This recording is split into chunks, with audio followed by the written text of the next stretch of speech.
Room ENT.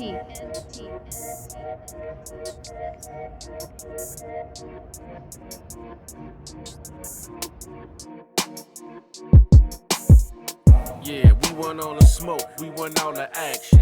If you're grinding for the paper, don't forget your passion. If you're driving, pull it over, that can lead to crashing. DJ Demise is on the mix, and that can lead to dancing. Go ahead, shake it, girl, everybody clapping. Damn, do it for the gram, I ain't even capping. If you grind till you shine, you can make it happen. Uncle Marv, Marty Marv, keep it old fashioned.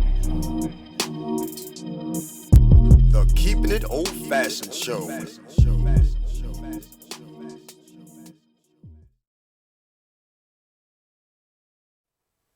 All right, everybody. Welcome to the Keepin' It Old Fashioned Show with your boy, Uncle Marv. And your boy, Marty Marv. And today we have a special guest. This is my man, Yes, AJ. we do. You know, he's Vice President Shipping and Receiving with Uncle Marv's Old Fashioned Beef Bacon.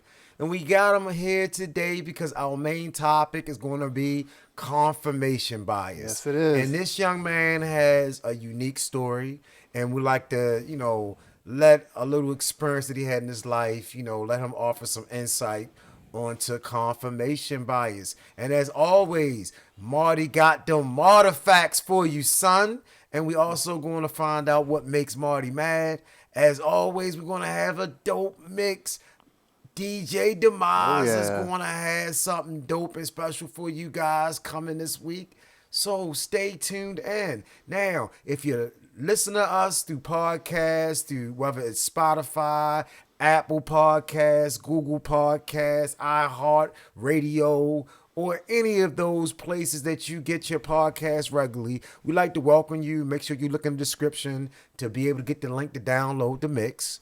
And if you're on She Real Radio, home of the kings and queens of R&B and hip hop, we welcome you. And we got a great show in store for you. So keep it locked in, folks. This is Uncle Marv. Your boy, Marty Marv. And you're listening to the Keepin' It Old Fashioned Show. We'll be right back. Let's do it. The Keepin' It Old Fashioned Show presents Martifacts. Martifacts. Martifacts. All right, Marty Marv. What's up? What kind of artifacts are you going to hit me and my man AJ with this week, brother? All right, what's up, everybody? I got some artifacts for you. Number one, did you know Viagra, when dissolved in water, can make cut flowers stay erect for up to a week longer than they usually would? Well, Martin, what I'm curious about is who told you this artifact. Because everybody I know that's getting Viagra is using Viagra. For something else? They don't got time to crush it up. They put it in no water. They get no plants to find out what happens. For me, that's like, who does that? Yeah, What man, you think about that, AJ? Was that you? No. You sure, AJ? Did you give him this artifact? Is you crushing Viagra up and see if plants are getting erect, bro? No, it might have been my neighbor, but it wasn't me. Okay, all right. That's what happens when you scour the internet for artifacts. You find some obscure things. All right, what All else right, you got? moving on. Number two, did you know in the early 1900s, lobster was considered the cockroach of the ocean and was synonymous with the poor, often eaten regularly by the homeless, slaves, and prisoners. It wasn't until after World War II that lobster became considered a delicacy and a food associated with the aristocratic classes. I mean, imagine being a prisoner and you're getting served lobster every single day. I'm sure they weren't giving you like a nice drawn butter and some garlic bread to go with it, Well, they didn't have refrigeration. And you got to remember, man. all those shells and stuff would stink really bad, and nobody's picking them up from a prison, bro. So, I mean, different times, bro. Yeah, they had like a hunger strike and everything. Nobody's going to throw away lobster and you're just going to get lobster like that. Lobster is delicious, bro. Yeah. I get some guys on TV in Miami. They figured they was going to rob some lobster traps last week. They all got like $10,000 fines, went to jail, son. Oof. They don't play that. People love lobster. You like lobster, AJ? No, sir. No, AJ. No, AJ. I think it's overrated. AJ. It's good, but it's overrated. You Yeah, like no. lobster. I gave you lobster. You liked it when I No. gave it to you. You mean that fish taco thing? fish taco? I don't gave know. you some lobster rolls one time, bro. Did you? Yes, I did. I don't and you remember. ate every bit of it. I remember. It was expensive. Ew. All right. What else you got for me, Moving brother? on. The final one. Did you know on Black Friday 2014, Cards Against Humanity, you know that popular card game, was removed from being on sale and replaced with a bull crap box, on sale for $6. This box contained literal feces from an actual bull, as the description stated on their site. This was to protest the Black Friday shopping craziness where shoppers were literally buy anything on sale. This special Black Friday edition of Cards Against Humanity sold over 30,000 copies, where all buyers actually received a box full of poo. I mean, I personally can't stand Black Friday. I think it brings the absolute worst in humanity. So, I'm kind of happy they did that, but probably not the best thing to do. Well, I don't know how they didn't get a lawsuit. Yeah. If I buy something that got poo in it, somebody's getting sued. There's the communicable diseases you can get. Oh, yeah. All kinds of stuff. How about we start a new tradition? I call it Uncle Marv's Bacon Fridays. You know what I'm saying? Instead of sounds buying good. poo, you can buy some delicious beef bacon. That's what I promote. I that. mean, I'm down with that. I mean, after Thanksgiving, eating all that delicious turkey, how All right, about we'll getting see, some beef bacon? How about you, AJ? Would you like some poo? No, I don't want no poo, but that bacon sounds really good though. Okay, all right. All Go right, to our so that- website, sir. Uncle Marv's More Fashion Beef Bacon. UncleMarv'sBeefBacon.com, and That we'll see nice what we can plug do right about there. getting you some Shameless plug. discounts Shameless plug. on some bacon, brother. All right. So that would be it for the Martifacts today, my All brother. right. Very, very interesting artifacts, to say the least. I'm not too happy about that whole bull crap. I'm still Yeah. mad about somebody sending people Someone crap. got away with that. Yeah. No. That will get returned No, sir. immediately. All right. Well, listen, folks. You're listening to the Keeping It Old Fashioned show, Uncle Marv. Your boy Marty Our Marr. special guest, AJ, Arthur Yes, Simpson, sir. that's right. And if you listen to us on Shiro Radio, home of the kings and queens of R&B and hip-hop, we greet you. And if you're listening to us on a podcast or watching us on our YouTube channel, please like, share, subscribe, follow. That's right. Download the episodes and you can listen to it on your podcast, Let the time goes past when you're at work, but we appreciate all you guys' support. That's right. Thank We'll you. be back with so much more. Keep it locked in. Don't go nowhere. Don't go nowhere. Bacon, bacon, bacon. Everyone loves bacon. But not just any bacon. We're talking about Uncle Marv's premium handcrafted all beef bacon. We're most certain you thought we were talking about that high sodium pork or the old rubbery tough high sodium turkey bacon. Not at all. Uncle Marv is giving you prime beef. Since we're talking premium, I'll give you something to think about. If you sat down at a nice restaurant and only pork, turkey, and sirloin were being served, which would you choose? We thought so.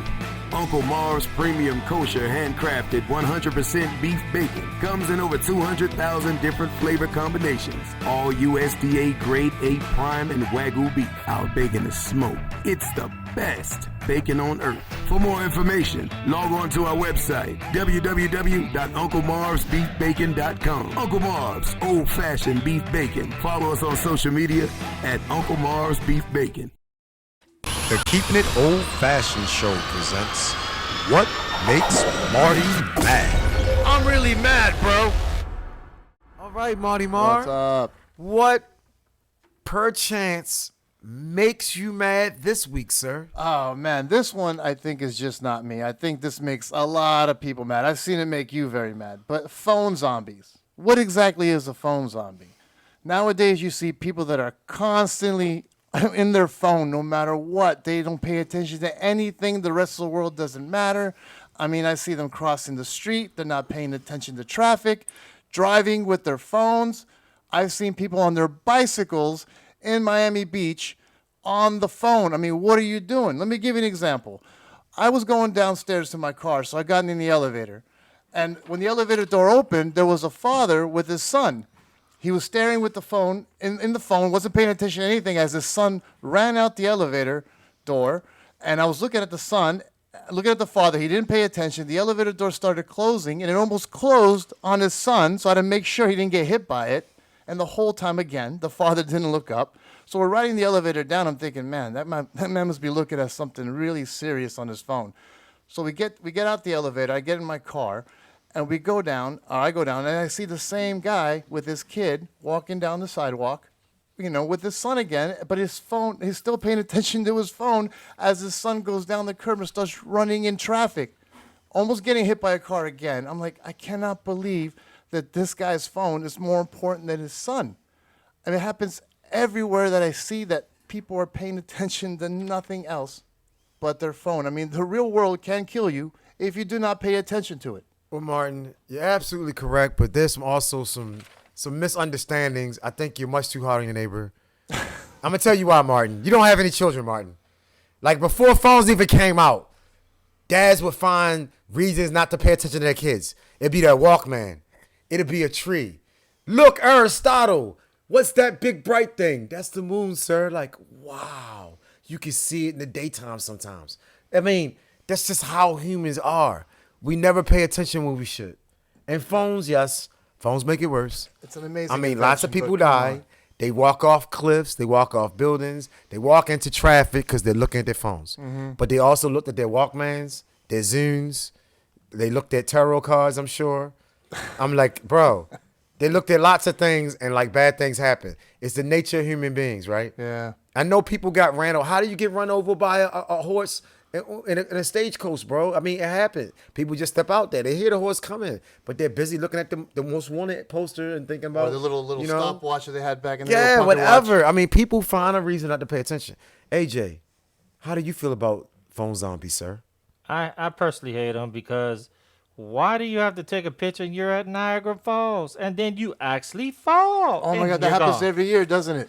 AJ. Niagara I Falls. have a serious problem with what you just said, bro. Serious problem, bro. I don't You get are it. one of those phone zombies, man. No. AJ, I've seen you sit at the light. The light is green, AJ. You know why AJ doesn't go? Oh, I hate that. Because AJ is talking to somebody on his Instagram, son. No. Or his Facebook No, or no, something, no, no. son. He's on there like this. no, Taking no. selfies? He's No, chuckling and he's texting somebody, so bro. Bro, No. real talk, bro. I'm changing the channel on my car radio, okay? I'm not on the phone. Thank you. Bro, the phone is literally in your hands and you're chuckling. And your little baby thumbs are going like, Nah, I can't. do Okay, it. all right. It's whatever. They giving tickets for that stuff being on the phone Yeah, now. they so should. no, That's why they you do. don't want to admit it because you don't want to get a Nope. ticket. You know this is on. You know the show is hot. The cops be watching the show. All right. No, All right, we're gonna let it roll. We're gonna let it roll, son. I got you, AJ. I'm good. If the cops is listening, AJ definitely doesn't look at his No, phone follow him. when he's at green lights. That's who you need to follow. he's not doing it. Yeah, but you Right. have to be serious. Like we talked about last week, when you are on your phone in your car, you are just as impaired as a person who has drank alcohol and have the blood level of 0.08, blood alcohol level of 0.08. Think about that for a second. So I don't you know really about have that. to I don't be. know about that, bro. I seen a guy once, and I watched him hit these people. It was sad. Luckily, nobody got killed. He mostly parked cars, but he was all the way out. I mean, he was lean. He was like sleeping like that kind of sleep that you get when you eat a whole lot of something. Yeah. You know. Okay. So it is what it is. But thank you so much for sharing with us what makes you mad today, Marty. You're very welcome. Yep, All right, good- and I'm good sure it stuff. makes some of our listeners mad. So if you listen to us on podcast, don't get real mad and throw your device as you listening to us. You're gonna need to want to listen to the rest of the show. We got our main topic coming up. Which we have our guest Arthur Simpson, Special guest. Great man. better known as AJ. You know what I'm saying? Yes. He's gonna be here to talk about that with us. If you listen to us on She Real Radio, home of the kings and queens of R&B and hip hop, we want to tell you to keep it locked in. You got the mix coming up. You're going to hear this dope mix. It's coming, folks. I promise you. Now, if you're listening to us watching us on YouTube, you can just look in the description and download the jams. When you finish listening to us talk it up, you can listen to them jams and jam on with it. And if you're on a podcast, Spotify, iHeartRadio, Apple, podcasts, Google Podcasts, wherever you listen to your podcast at, you can look in the description and hit that link and listen to the mix too, all right? So, keep it locked in, folks. Uncle Marv And your boy Marty Mar. and our man AJ. Yes, sir. We'll be right back. Don't go nowhere. Beef bacon. That's right, you heard correctly. Beef bacon, baby. Which is better, a pork chop or a juicy ribeye steak? I know I want that ribeye. Uncle Marv has been making beef bacon for years and over 200,000 delicious flavors. Order yourself some today at UncleMarvsBeefBacon.com. That's UncleMarvsBeefBacon.com. And follow us on Instagram, Facebook, and YouTube. Beef Bacon.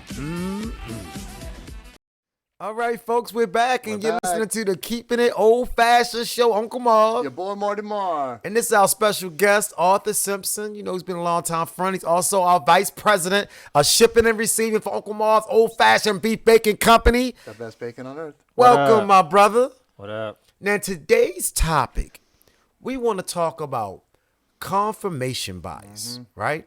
What it is, how to recognize it in yourself, because everyone has it, and what you can do to mitigate it, all right? Now, first, if we're going to talk about something, we need to have a standard definition. So, Marty, can you help me out? All right, I got you, brother. So confirmation bias is a tendency to search for, interpret, favor, and recall information in a way that confirms or supports one's prior beliefs or values. People display this bias when they select information that support their views, ignoring contrary information, or when they interpret ambiguous evidence as supporting their existing attitudes. The effect is strongest for desired outcomes for emotionally charged issues and for deeply entrenched beliefs. Confirmation bias cannot be eliminated, but it can be managed, for example, by education and training and critical thinking skills. People have the tendency to find the one nugget of info they feel supports their argument or belief system. Even though confirmation bias will always be a part of us, it's important to be open-minded. Another example, for example, imagine that a person believes left-handed people are more creative than right-handed people. Whenever this person encounters a person that is both left-handed and creative, they place greater importance on this evidence that supports when they already believe what they already believe. This individual might even seek prior info that backs up their belief while discounting examples that don't support the idea. Confirmation bias impact how we gather information, but also influence how we interpret and recall information. That's basically the definition. Very good. Now, to put this in the real world spectrum so that our listeners can really understand this, right? If you had a child, Martin, and your child's a baby, and your child was stolen and taken to a faraway land, let's say China, Okay. what's the likelihood of your child speaking Spanish in a Peruvian style that you grew up speaking, or speaking English, or being the same religion as you? What do you think the percentage of that happening? Pretty much zero. Pretty much zero. Yeah. Right? Yeah. And why is that, sir? Because they're not going to have me to give them my ideals, my culture, the language, everything. They're going to have a completely different culture, growing up in a different country. Now, different here's the food, all that. issue with confirmation bias. The things you learn in society, the things you learn from your family, especially religious things, it's all based, the politics, is based on what your family tells you from day one. Some people come from families who are more understanding, who are more educated, who, learn facts and put a preference on facts as opposed to feelings, right? Absolutely true. So all this deals with confirmation bias, because if you aren't willing to see the things that were given to you by your family, by your community where you were raised, is a general statement I can make about most people that come from Baltimore, because we all have a shared life experience. Yeah. People that all come from South Florida have a shared life experience. Yeah, we do. Today, I had my friend, one of my dearest friends, folks, Arthur Simpson. Tell the folks where you're from originally, Arthur. Originally I'm from Louisville, Kentucky, but I've been all over the United States, pretty much every state on the United States. But growing up, I had bias in my family, racism.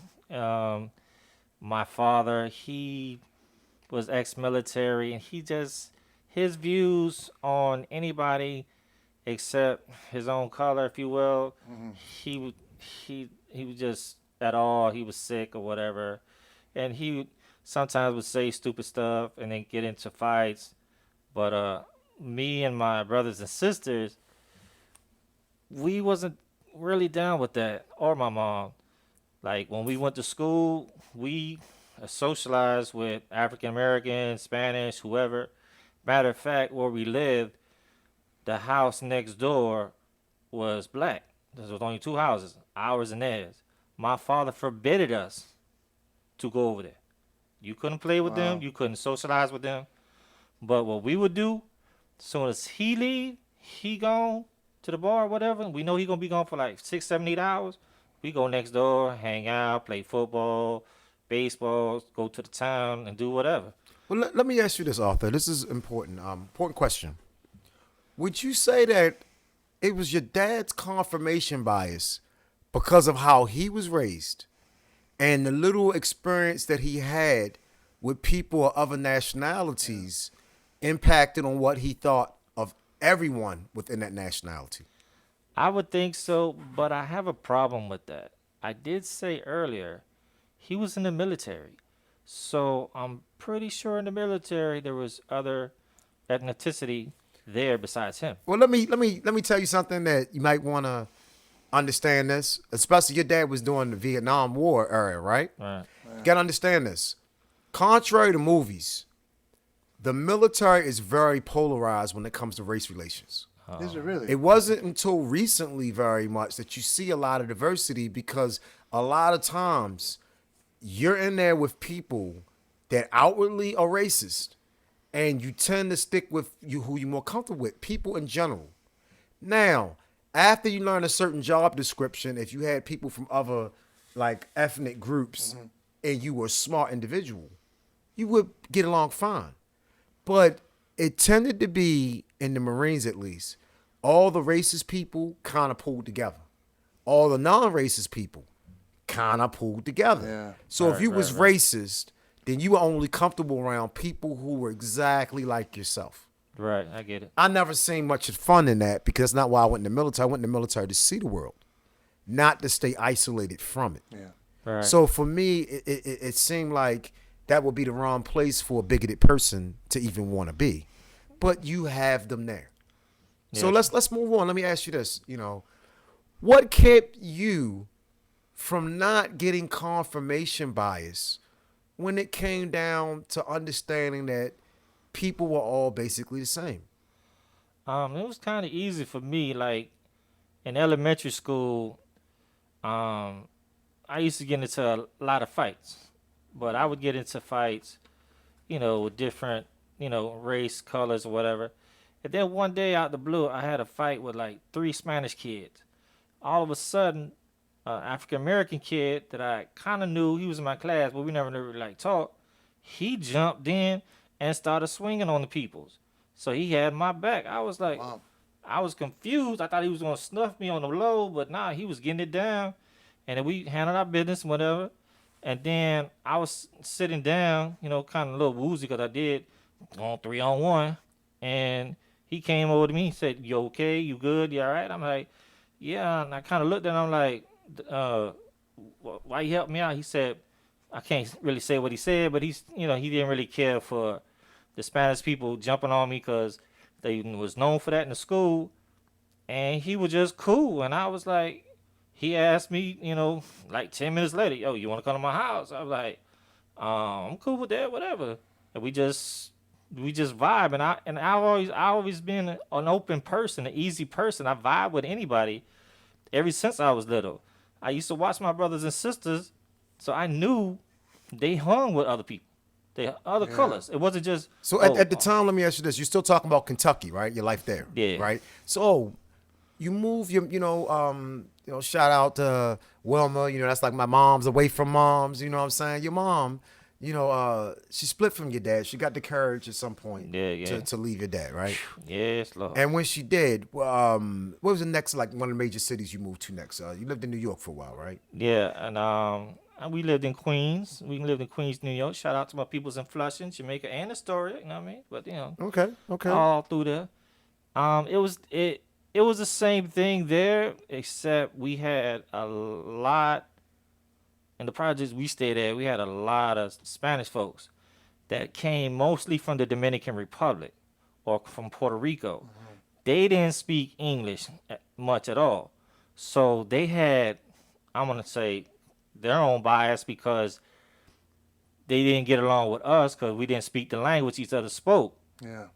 But I didn't really care. You know what I mean? We all ended that once we went to the basketball court or we went to the handball court. Everybody was equal. Everybody was getting it in. You didn't have to speak to nothing to each other, and we just do what I do. But it got better. It was cool because like Spanish lady who used to live four apartments down from us, she was from the Dominican Republic, but she did speak English. This lady would sell food, give food to people that ain't have none on on our staircase. You know what I mean? Yeah. So I never could vibe like that, bro. That's good. Now I've seen some stuff that people don't want to see. I had an African American friend.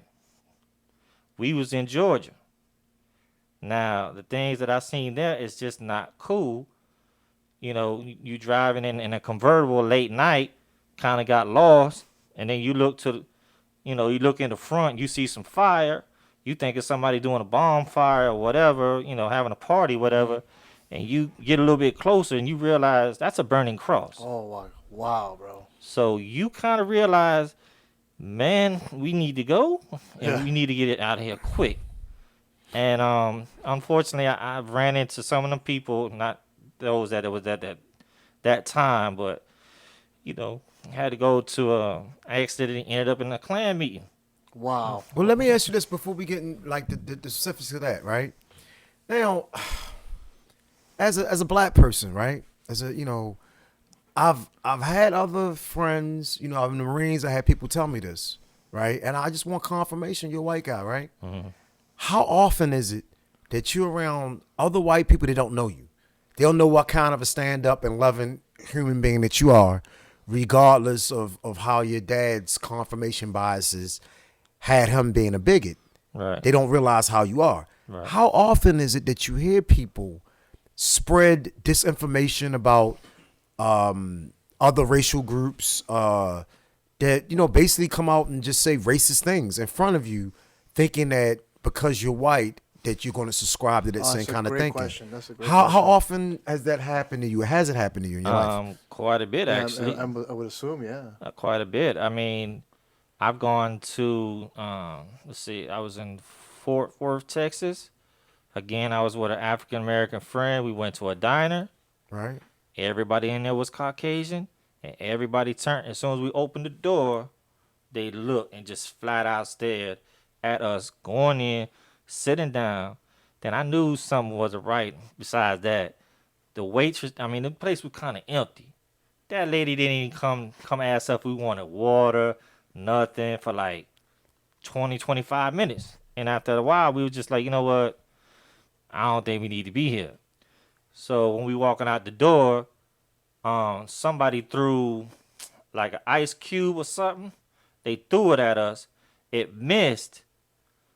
I was finna snap, but my friend, again, he was African American. He was like, "Nah, let's don't do this. It's not worth it. Yeah. It's not worth it. It's too many of them, and they just ignorant." So I was like, "All right."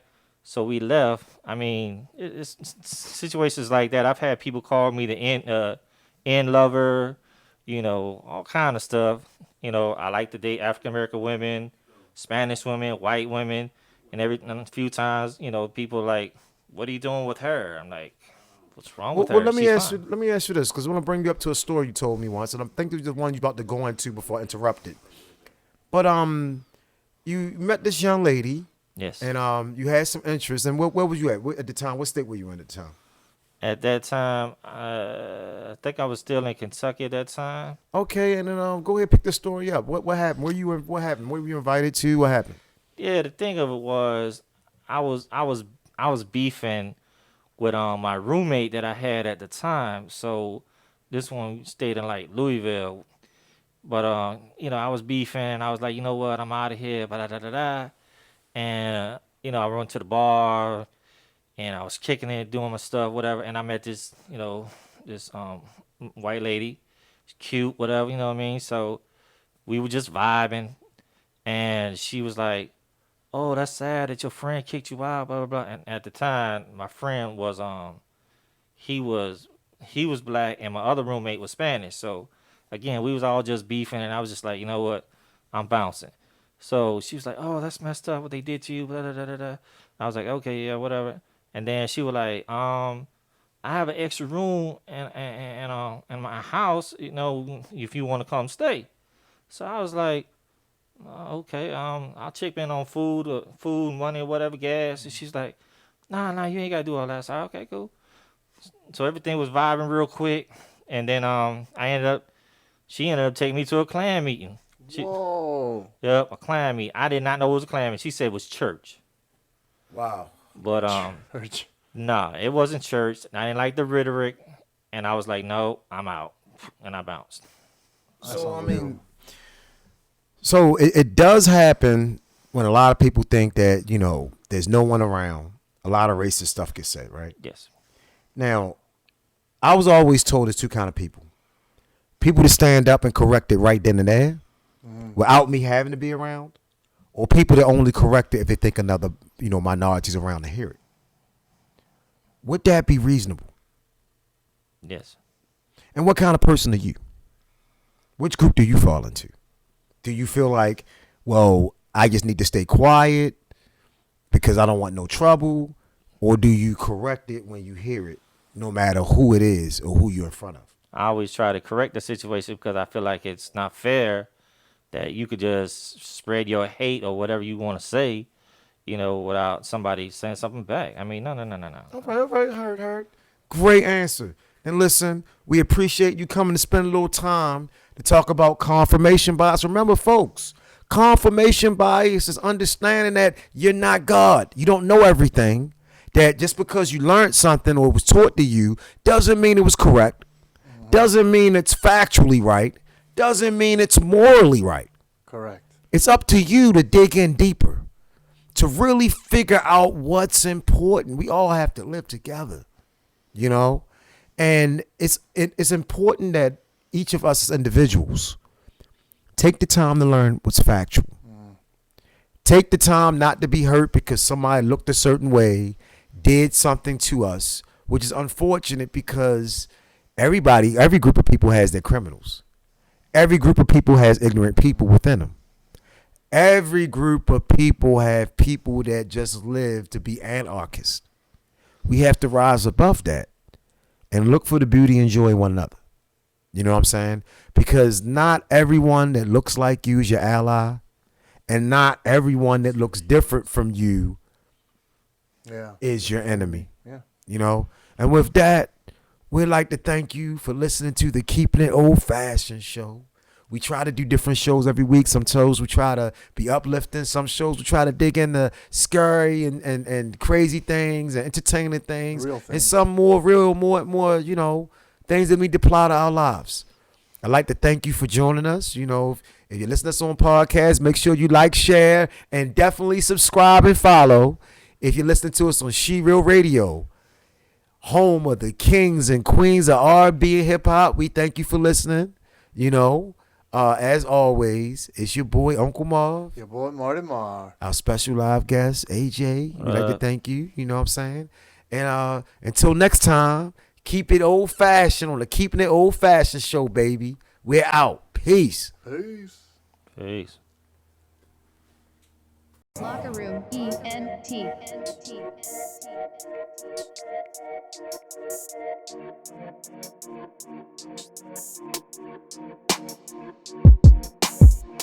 Yeah, we want all the smoke, we want all the action.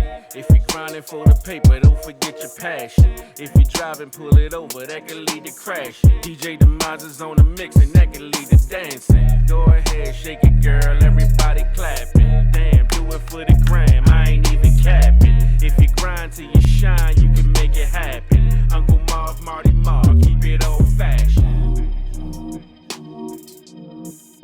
The Keeping It Old Fashioned show.